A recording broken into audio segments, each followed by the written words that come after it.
어렸을 때 그 6.25 전쟁이라는 굉장히 고통스러운 것이었지요. 뭐 비행기 폭격 소리 밤낮으로 들어야 되고 대포 소리도 들어야 되고 뭐 B-29가 떠서 막 하늘로 공중으로 폭격으로 돌아다니면 전부 땅굴 속으로 숨어야 되고 바위 틈으로 숨어야 되고 그리고 먹을 것은 뭐 거의 다 뺏기고 없고 쌀 한 톨도 없이 다 뭐다 공산군이지 그때는 인민군이라고 그랬어요. 공산군에 들어와서 전부 다 군량비로 써야 되기 때문에 집안에 있는 곡식이라고 곡식은 다 가져갔습니다. 먹을 거 없이 그렇게 다 털리고 뭘 먹고 살았느냐 이제 뭐 들에 가서 난 풀 같은 거 뜯어먹고 거의 짐승과 같은 생활하고 사는 게 우리 대한민국의 실정이었어요. 너나 할 것 없이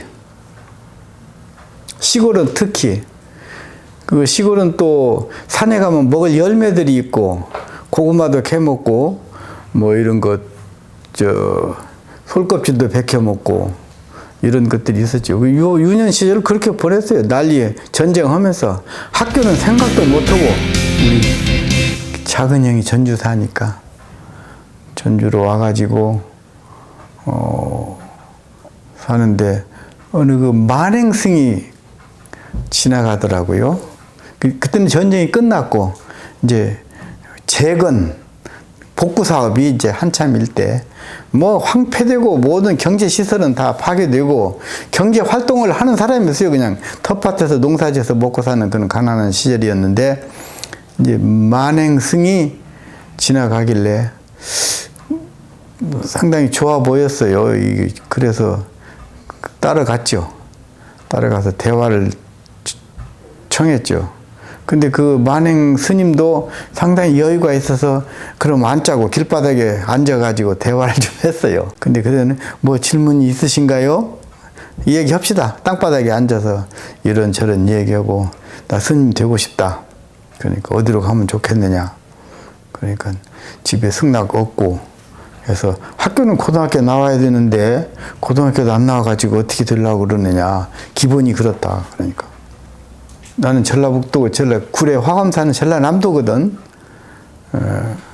제일 큰 절이 거기니까 금산사로 왜 소개를 안 했는지 모르겠어. 근데 큰 절이 구례 화감사라고 그래서 구례 화감사로 갔었지. 먹을 거 없잖아요. 쌀국가 아니고 어디 먹을 게 있어야지. 어떻든 그때는 절 다 온돌방이니까 산에서 나무 주워다가 방은 떼야 뜻이다 이 말이야. 그 다음에 먹을 게 있어야 되잖아. 먹을 것도 자급자족이요. 탁발으로 나가는 스님도 있고 산에 가서 채취해오는 스님도 있고 나는 주로 이제 들밭에서 나물 캐는 거 이런 거 채취하는 일을 했고 탁발으로 나간 스님도 쌀 곡식을 얻어와야 되는데 너나 할 것 없이 가난하게 사니까 허탕치고 오는 일이 허다 했어요. 허탕쳤어, 뭐다. 그래서 이제 구례 장에 가면은 또 이것저것 뭐다 나온다대. 거기서 조금씩 얻어오면 곡물 같은 거 좀 얻어오면 그걸 맷돌에다 갈아가지고 늘려서 죽 써먹는다고 이렇게 해서 그저 곡기로 겨우 생명 유지하는 정도. 나물 캐다가 데쳐서 된장에 무쳐 먹는 것 정도.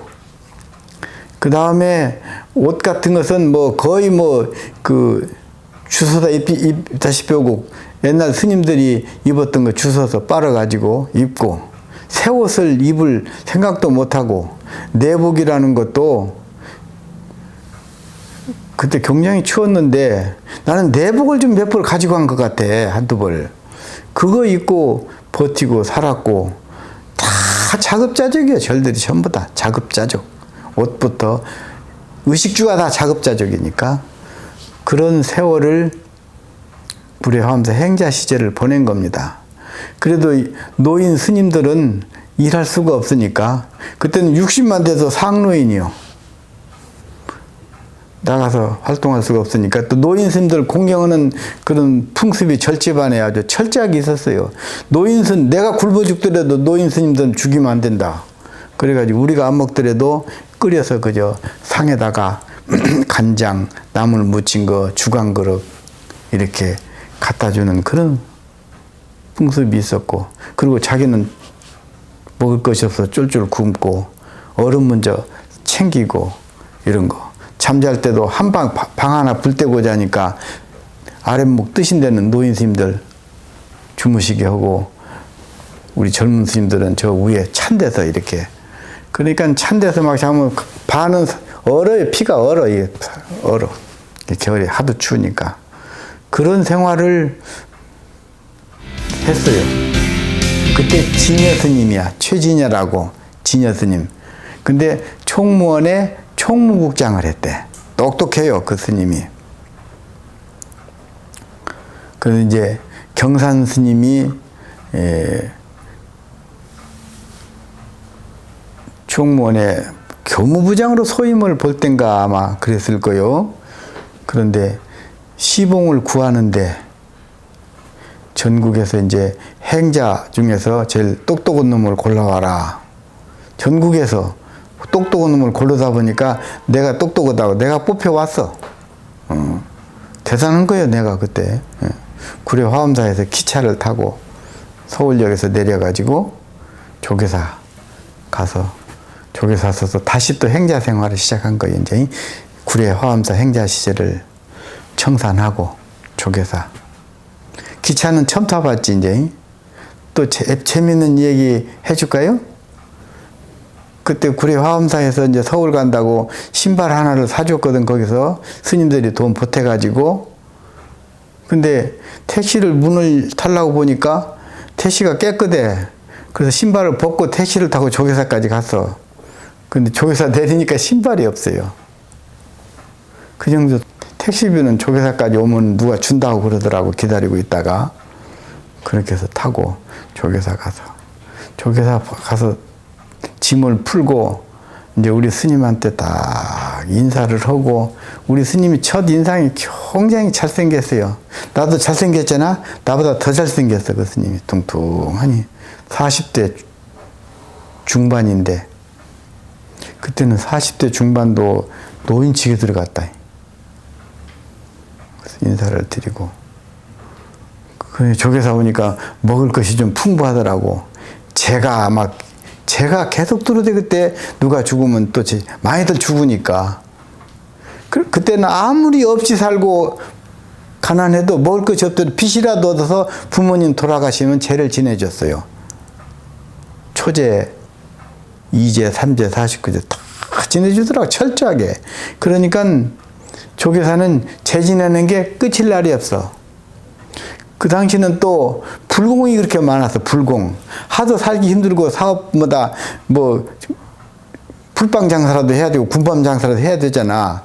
그러면 또 뭐 또 무슨 장애가 생기면 장사도 잘 안 되고, 그래서 장사 살떡 해달라고 절에 와서 불공을 많이 해요.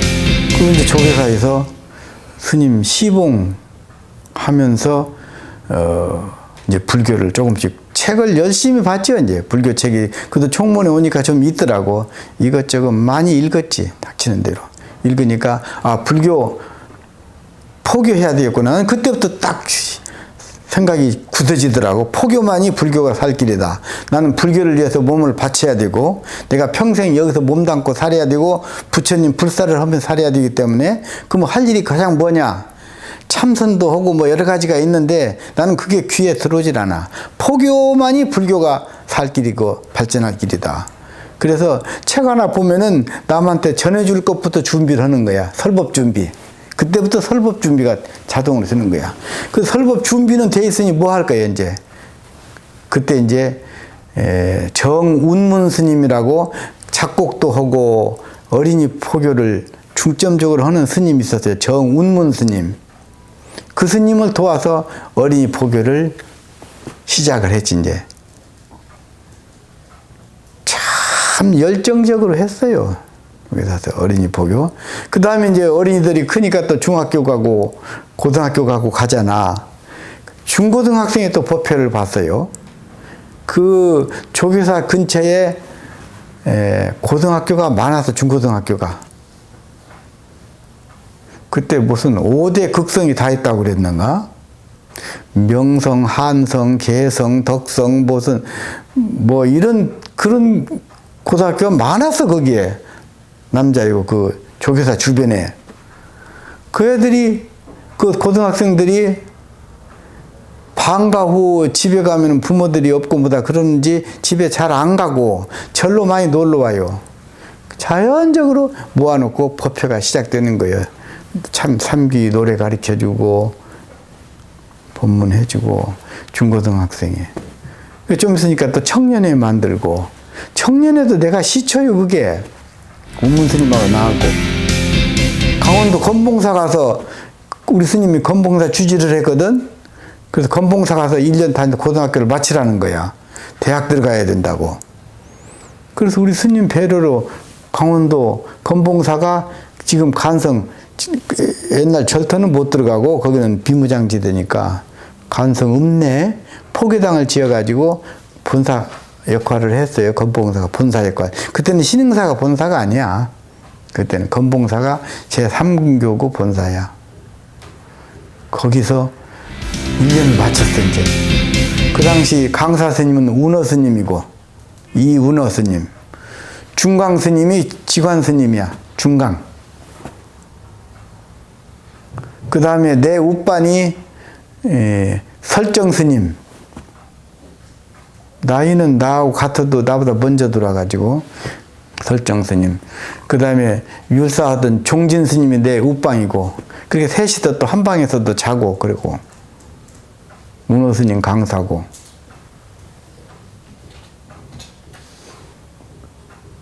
그리고 공부 열심히 했고 그 다음에 그렇게 대중이 한 200명 가까이 살았어.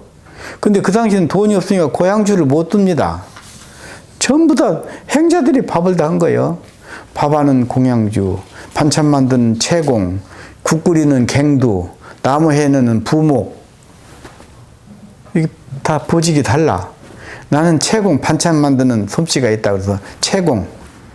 나하고 둘인가 셋이서 200명 반찬을 다 했으니까. 그 당시 청담 스님이 주지였어요. 운어 스님이 강사고. 배가 고프니까 김치를 많이 먹잖아. 김치를 한 그릇씩. 그 김치가 이렇게 되면 봄까지 못 먹는다고 청담 스님이 소금을 한 가마를 어디서 가지고 와가지고는 김치 다 익은 김치에다 소금을 더 뿌리는 거야. 이렇게 짜면 못 먹는다고. 그러니까 김치가 써. 그 정도 그렇게 반찬도 애껴가면서 그렇게 살더라고요. 종단이 이제 정화 어느 정도 완성이 되고 그러고 이제 종단의 미래를 생각해야 되니까 그때 그 스님들이 고민한 게 사람을 길러야 되겠다. 이것이 먼저 마음에 생각이 들었던가 봐요. 도제양성이라는 용어 그때 나왔어요. 도제양성. 후계자를 잘 길러야 된다. 절에서 이런 식으로 길러서는 앞으로 신세대를 교화하는데 이거 적합하지 않다. 그래서 강원교육 갖고도 안 된다. 그러면 현대교육을 시켜야 된다. 현대교육은 어디서 하느냐? 대학을 보내야 된다. 대학을 무슨 돈으로 보내냐? 우리 종립대학 이제 찾았으니까 동국대학교에다가 종비생이라고 종비생 종단에서 먹을 거 입을 거 학비를 다 대주는 제도가 있었어요. 종비생 제도를 만들자. 아무리 종단이 돈이 없지만 빚이라도 얻어서 사람을 길러야 된다. 그러나 그렇게 그 전에 외정 때 해봤는데 다 장가가 버리더라. 현대교육 받은 사람들이. 그거 실패한다. 장가 가더라도 해야 된다. 그래서 종비생 제도를 최초에 만들었어요. 그 주역들이 우리 손경산 스님,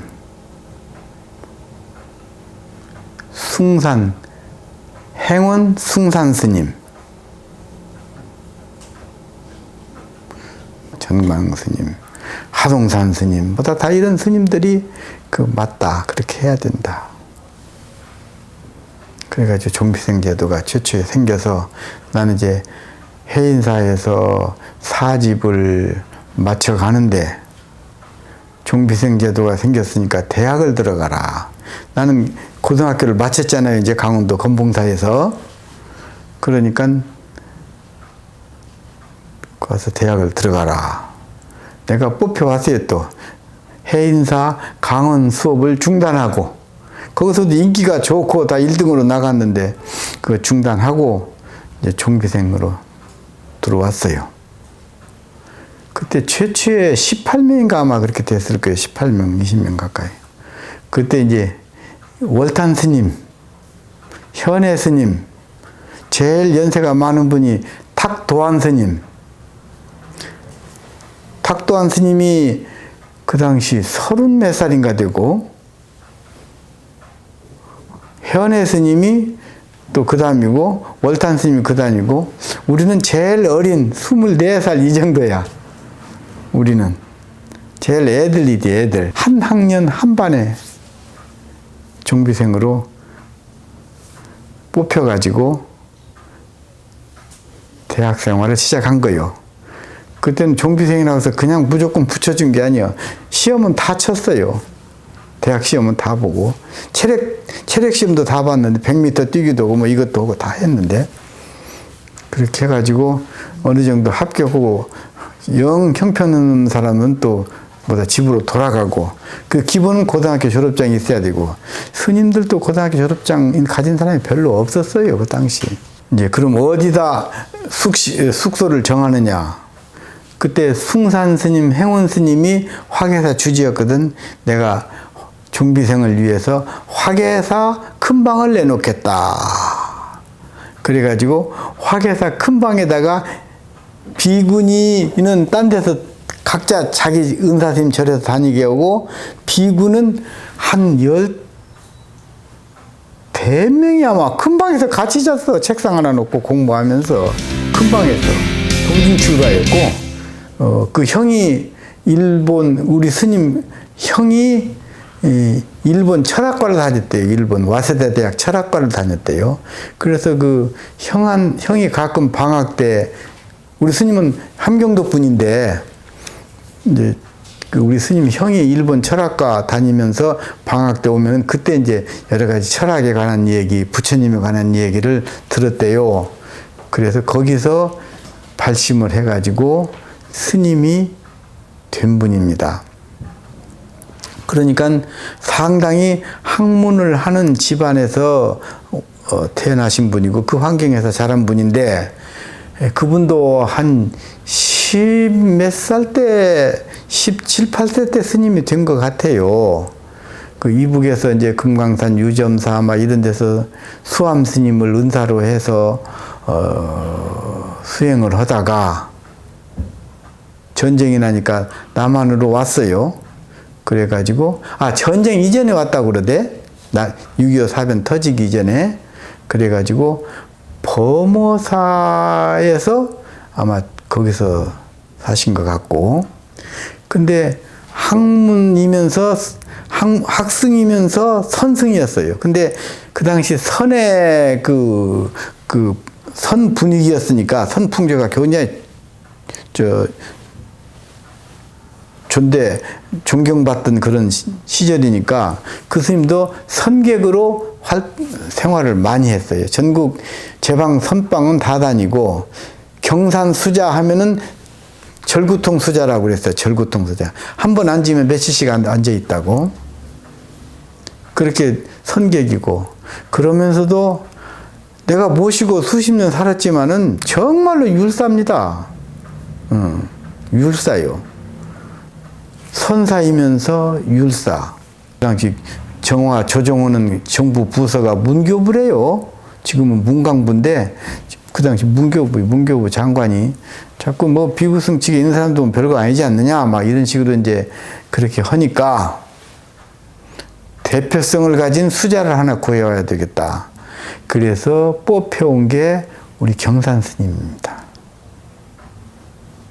수자의 성품을 갖고 있고 청정율사로서 정평이 나 있는 경산스님이 뽑혀온 거예요. 그때 40대 초반에 뽑혀온 겁니다. 그래가지고 협상을 할 때 이제 문교부 장관 앞에서 대처, 비구 협상을 할 때 경산스님이 청담스님 이런 분들은 앞에 앉아 있고 경산스님 뒤에 앉아 있고 내가 우리 스님한테 들었어. 그 문교부 장관이 대체성 편에서 많은 그 생각을 가졌대요.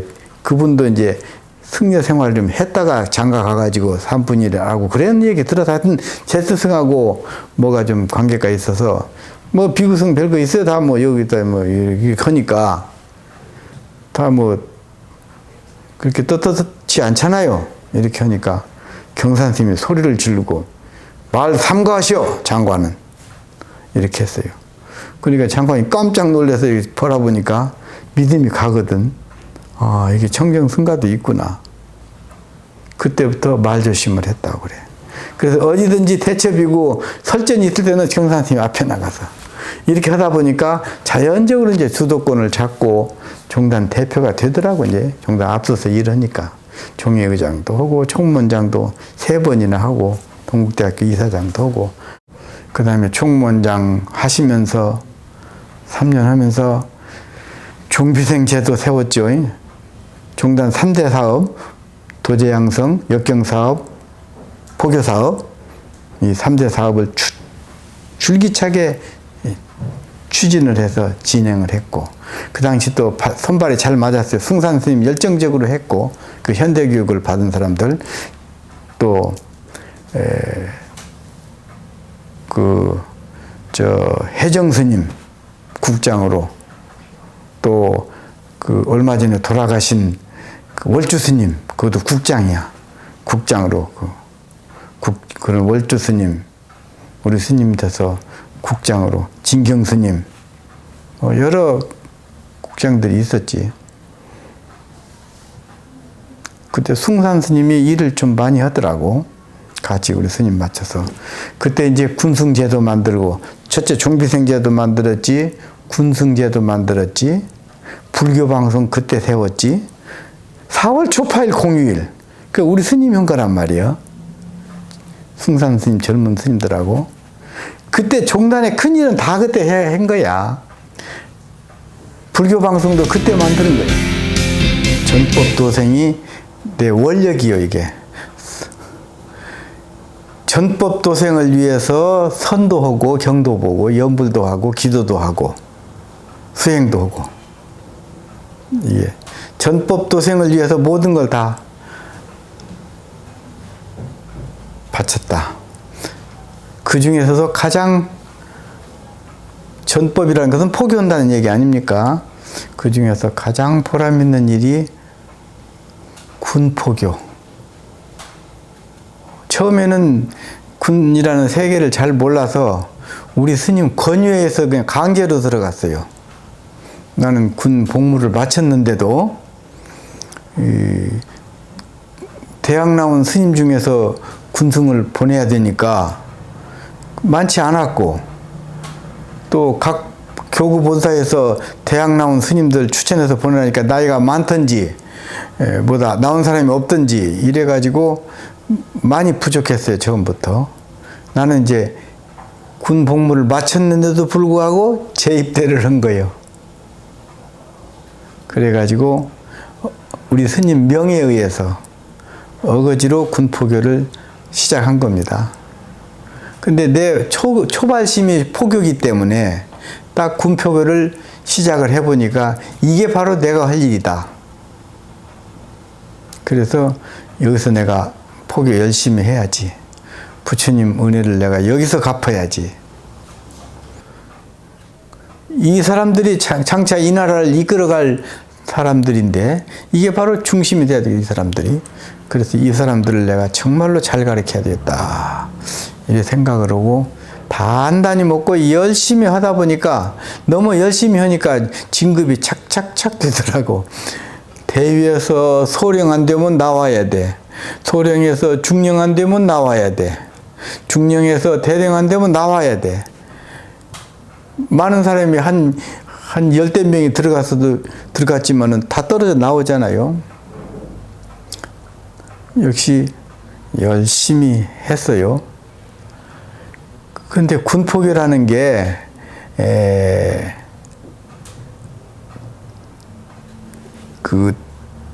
돈이 좀 들어가는데요, 이게, 돈이. 그러면 돈이 없잖아요.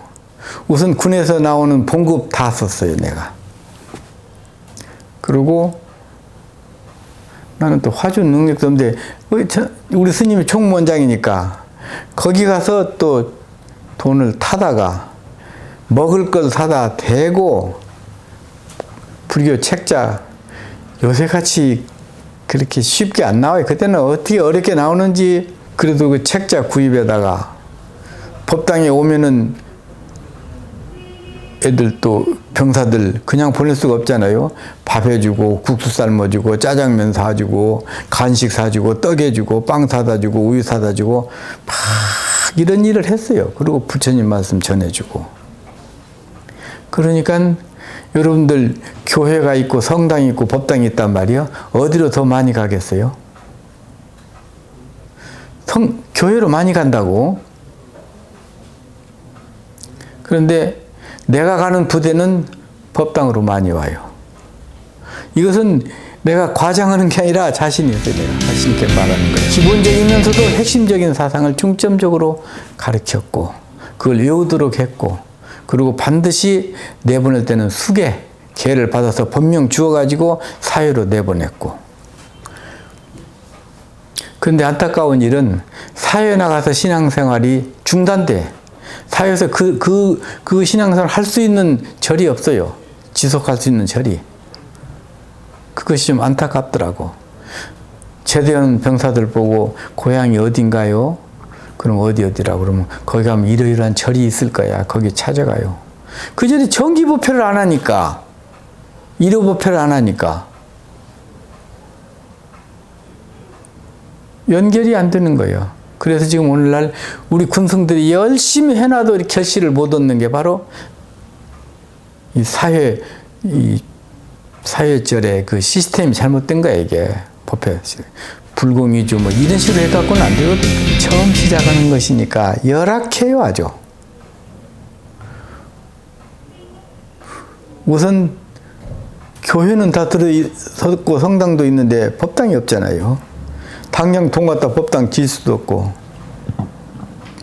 군 천막을 얻어가지고 천막법당을 시작해서 편편은 땅이 있으면 부대장한테 이야기해가 이 땅 좀 쓰겠습니다. 천막 치고 거기서 의자 얻어다가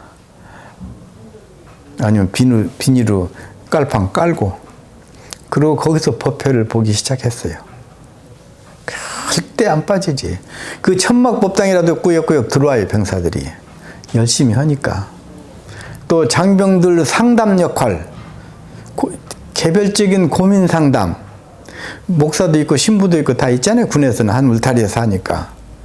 거의 다 상담을 나한테 보내요, 부대장들이. 진짜 인생 고민을 많이 오고 상담을 제대로 해줄 사람은 스님이다 가봐라.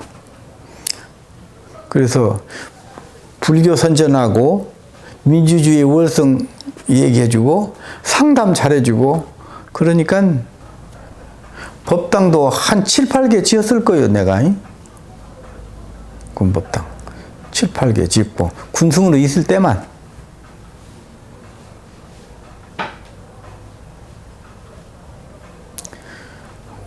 그 당시 월남전이 있었어요. 월남전에 이제 막바지에 나 파견돼 가지고 월남전으로 참여를 했는데 십자성 부대, 군수부대, 내가 근무한 데는 군수부대야. 군수부대라는 것은 1종에서부터 6종까지. 1종은 먹는 거 쌀, 6종은 시체, 사람 몸뚱이. 그게 6종이야. 그래서 군인은 죽으면 6종 반납을 한다. 나라에 내 시체를 반납한다. 6종 반납이라는 게 있어.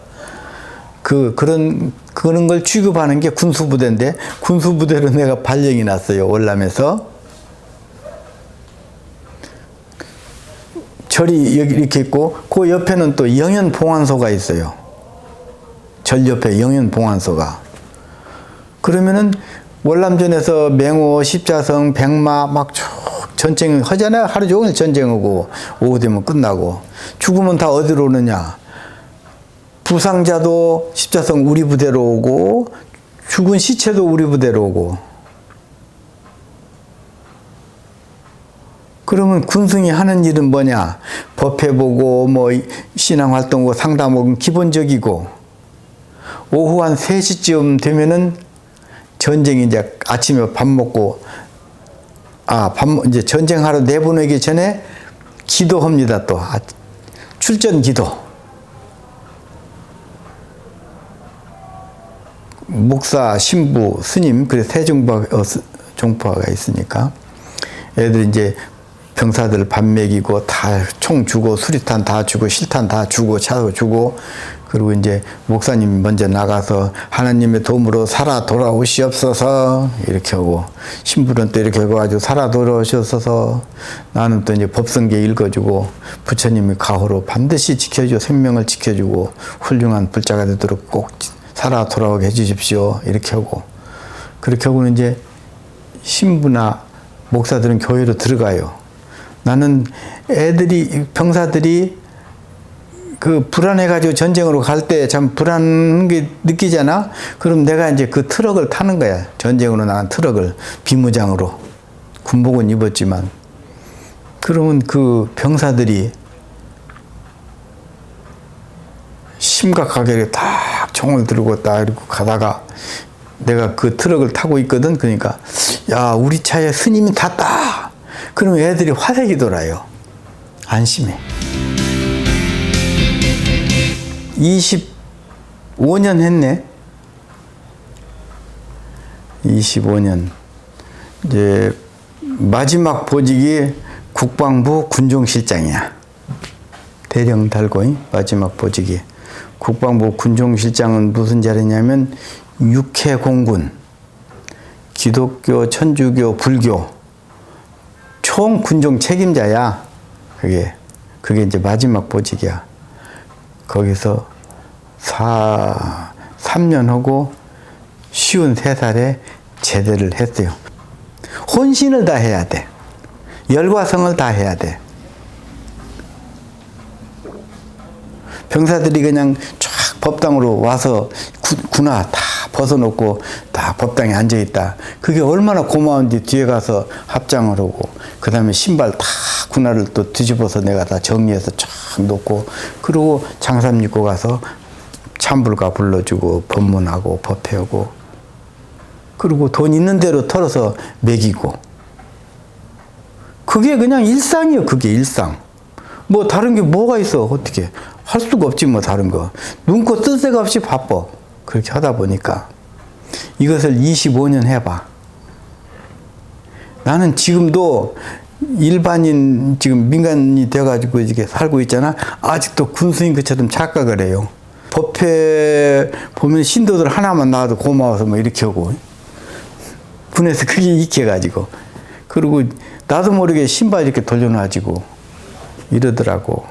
그리고 뭐든지 하나라도 챙겨 먹여야지, 이런 생각이 아직도 있어요. 혼신을 다해서 다 주어야 돼. 마음을 다 주고 물질적으로 구할 수 있는 데까지 다 구해서 줘야 돼. 그러면 불교는 포교 같아. 희망이 있고. 총무원장한테 업무 보고를 했거든. 국방부 군종실장을 마지막으로 해서 업무 보고를 할 때 총무원장이 그때 월주 스님이었어요. 내가 종단으로 지금 환원한다. 그런데 내가 비구승으로 지금 생생한 정신도 있고 몸도 망가뜨리지 않았다. 그러니까 총무원의 감찰, 호법부 다 동원해서 내 뒤를 다 조사해라. 한 달 동안 내가 말미를 주겠다. 종단으로 복귀해서 비구승으로 가는데 하자가 없다면은 총무원장이 정식으로 행정적인 의미로 내 머리를 재삭발해라. 한 달 후에 답이 왔어요. 비구승으로서 하자가 없다.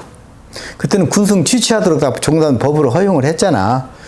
99년도에 다시 막았지만, 그래도 난 안 가고 있다가 종단 다시 복구해라. 그래서 지광스님 총무원장 때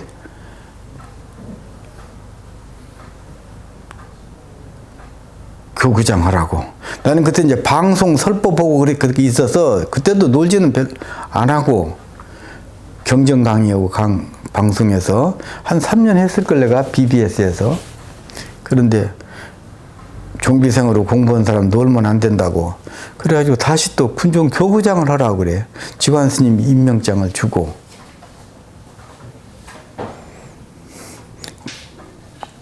그때가 53세 최대 58 거의 60이 됐는데 군종 교구장을 또 하는 거야. 군포교 하던 시절로 다시 돌아간 식으로 또 열심히 했어요. 또 내가 착각을 했는가 봐. 군종 교구장은 교구본사 주지급이니까 그렇게 열심히 안 해도 되는데 어떻든 또 열심히 했어요. 어느 날 논산 훈련소 수계식으로 갔는데 옛날 법당이 1300명 들어가는 데입니다. 논산 훈련소 법당이. 그런데 거기 2만 명이 사는 데인데 1300명 들어왔지만 밖에서 1000명이 더 앉아 있어. 추운 겨울에 법당에 못 들어오고. 그리고 목욕탕 의자를 수백 개 갖다 놓고 법사가 이렇게 목욕탕을 건너뛰면서 이렇게 수계 연비를 하고 다니더라고. 법당이 좁으니까. 그래서 교회는 얼마나 그러냐 그러니까 교회가 2700석이래. 성당은 뭐 한 500석이라고 그래. 그래서 이것은 분법당을 새로 지어야 되겠다. 논산훈련소 법당을 지어야 되겠다. 내가 교구장 1년 하고 바로 그 생각에 들어가서 법당을 지어야 되겠다. 시작을 했어요. 돈 한 푼 없잖아. 3,500명이 들어가는 법당을 지어야 되겠다. 의자 3,500개. 그때부터 이제 행정적인 절차 받고 설계하고 화주를 시작했어요. 내가 얼마나 열심히 하고 기도를 했는지 여러분도 살면서 기도 열심히 하세요. 관세음보살 부르고. 이건 기적적인 일이야. 130억이 1년 만에 모아지더라고. 130억이.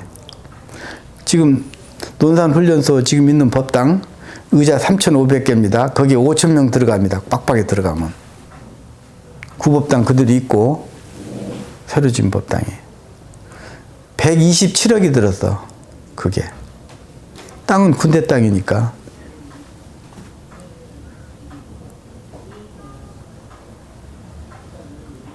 그 좁은 법당에서 1000명이 밖에 서 있고 1000명이 안에 들어가고, 그 죄 짓는 일 아니야. 부처님 포교한 사람이. 이건 죄 짓는 일이다. 그래서 법당을 지어야 되겠다. 그래서 시작했는데 얼마나 열심히 했는지. 내가 건강한 사람이거든. 근데 그때 고혈압, 당뇨, 심근경색이 한꺼번에 왔어요. 불사 마칠무렵에. 고혈압, 당뇨, 심근경색. 그래서 그때 이제 여기 뚫어가지고 심장에 스텐트 몇 개 받고, 고혈압 생겨서 혈압약 먹기 시작하고, 동시에 또 당뇨가, 지금도 당뇨 앓고 있지만은 당뇨가 왔고,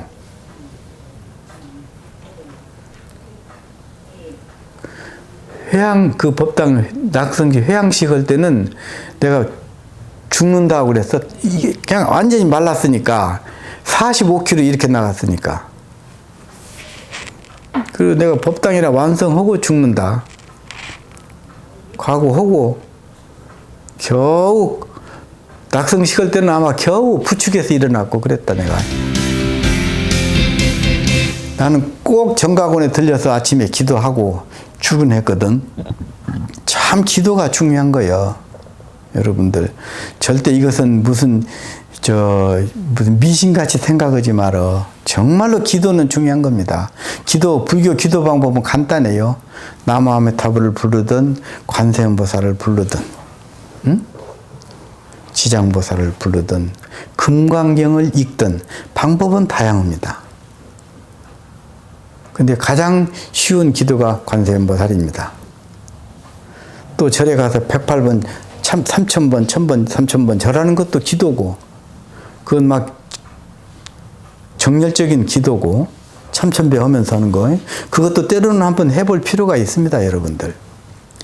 내가 그 논산훈련소 교구장, 군종 교구장 할 때 130억을 1년 만에 걷는다고 거둘 때 기도 없이 되겠어요, 그게? 그 정말로 여러분들 기도의 효능은 여러분들이 인정을 해. 아무리 학사이라 박사라도 기도를 해야 돼요, 여러분들. 그 나는 나들은 이제 이사장 하면서 꼭 출근할 때는 거의 매일 출근하고, 그리고 또 나를 희생할 줄 알아야 돼.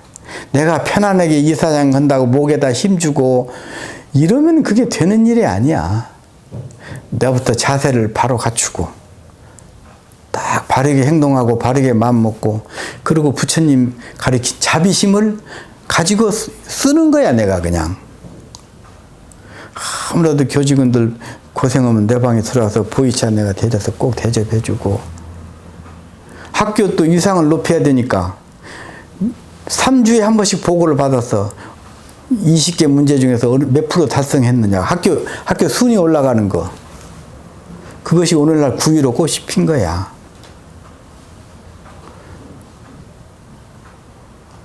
그런 거 등등. 내가 또 이제 이사장은 월급 좀 주거든.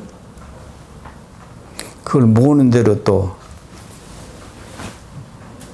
대외협력체에다 갖다 내놓고,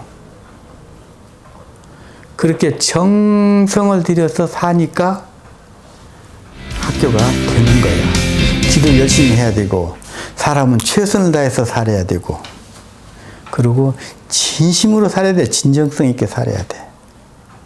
표리부동해서도 안 되고, 겉과 속이 반드시 정확해야 되고, 그리고 부처님 가장 중점적으로 가르친 게 자비입니다. 자비는 복전이요, 공덕장이고, 이것을 수시로 내써야 돼, 자비행을. 그러면은 아무리 껄끄러운 사람도 어느 정도 순화가 되는 거예요.